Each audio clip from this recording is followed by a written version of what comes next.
ചൂടായിട്ടുള്ള ആവി പറക്കുന്ന ഇഡ്ഡലി ഉപ്പുമാവ് ഇവിടെ റെഡി ആയിട്ടുണ്ട്. ഇഡ്ഡലി ഉപ്പുമാവാണ് ഉണ്ടാക്കാൻ പോകുന്നത്. ഇവിടെ രാവിലെ ഉണ്ടാക്കിയ കുറച്ച് ഇഡ്ഡലി ഉണ്ട്. അതിന് വേണ്ടുന്ന മറ്റ് ഇൻഗ്രീഡിയൻസ്: ഒരു സവോള, പകുതി സവോള ചെറുതായി അരിഞ്ഞു വെച്ചിട്ടുണ്ട്, കറിവേപ്പില, തേങ്ങ, വറ്റൽമുളക്, കടുക്, ഉഴുന്ന്.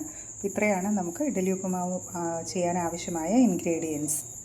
ഇഡ്ഡലി ഇങ്ങനെ ഉപ്പുമാവ് പരുവത്തിൽ ഒന്ന് ഇളക്കി, കൈ കൊണ്ട് തന്നെ ഒന്ന് ഇളക്കി കൊടുത്തിട്ടുണ്ട്. ഒരു പാൻ അടുപ്പത്ത് വെച്ച് വെളിച്ചെണ്ണ ഒഴിച്ചു കൊടുത്തിട്ടുണ്ട്. ചൂടായി വരുമ്പോൾ ഇതിലേക്ക് കടുക്, ഉഴുന്നും ഇട്ട് കൊടുക്കുകയാണ്. പൊട്ടി വരുമ്പോൾ അതിലേക്ക് വറ്റൽമുളകും കറിവേപ്പിലയും ഇട്ട് കൊടുക്കുന്നുണ്ട്.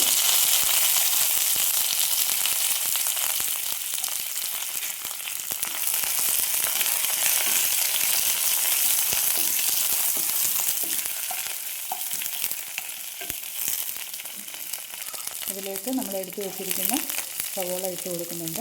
സവോളയോ ചെറിയ ഉള്ളിയോ ഏതെങ്കിലും ഒന്ന് എടുത്താൽ മതിയാവും. ഇതിലേക്ക് അല്പം ഉപ്പ് കൂടെ ഇട്ട് കൊടുക്കുന്നുണ്ട്. ഇഡ്ഡലിയിൽ ആവശ്യത്തിനുള്ള ഉപ്പ് ഉണ്ടാവും. ഈ സവോളയ്ക്ക് ആവശ്യമായ ഉപ്പ് മാത്രമാണ് ഇതിലേക്ക് ചേർത്ത് കൊടുക്കുന്നത്.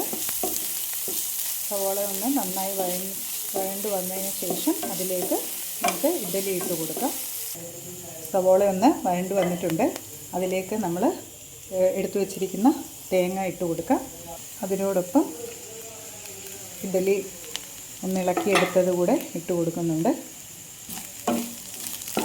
ഇഡ്ഡലി ഒന്ന് ചൂടാകുന്നിടം വരെ നമ്മൾ നന്നായി ഇളക്കി കൊടുക്കണം.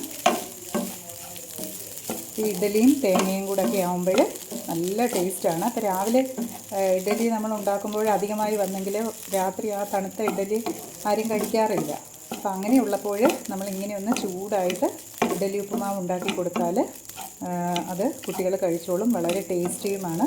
അപ്പോൾ ആവശ്യമുള്ളവർക്ക് ഇതിൻ്റെ കൂടെ കുറച്ച് പഞ്ചസാരയോ അതോ കറിയോ എന്തെങ്കിലും ഒഴിച്ച് കഴിക്കാവുന്നതാണ്.